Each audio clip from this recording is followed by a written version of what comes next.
Every time we started kissing, it got a little more escalated.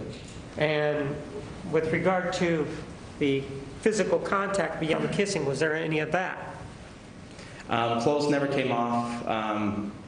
At some point, she was kissing my neck, I was kissing hers, but clothes never came off. Well, some intriguing testimony there in the Jodi Arias murder trial from a man who says he had a date with her just hours after she killed her ex-boyfriend in 2008.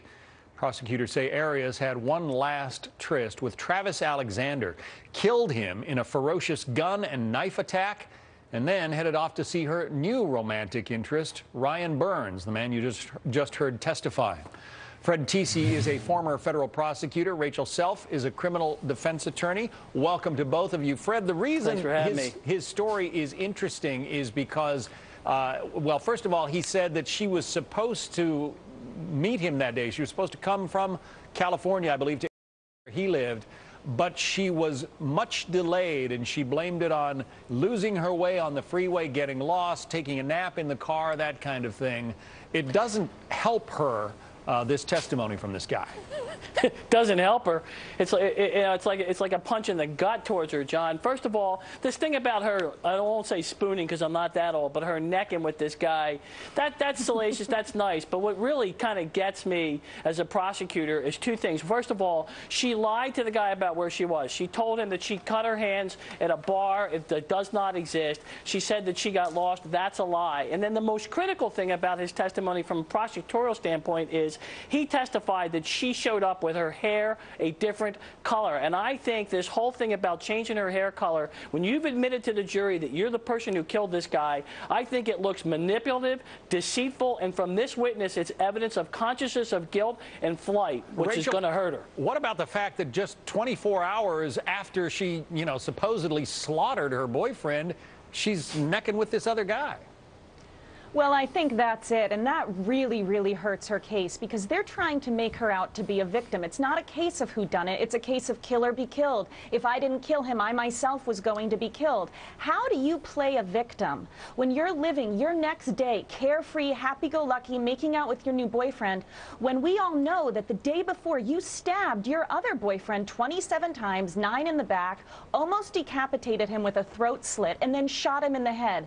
Goes to cold bloodiness, and it's going to really, it just kills her defense theory in this case. And she did show up at his house with cuts on her hand. He testified about that to the court. Let's listen. Yes. What did she tell you about those cuts? She worked at Margaritaville. She told me she worked at Margaritaville and she'd cut her finger. And how did she cut her finger at Margaritaville? I think she told me she broke a glass and cut her finger. What she told me is that apparently they also switched my back license plate and turned it upside down.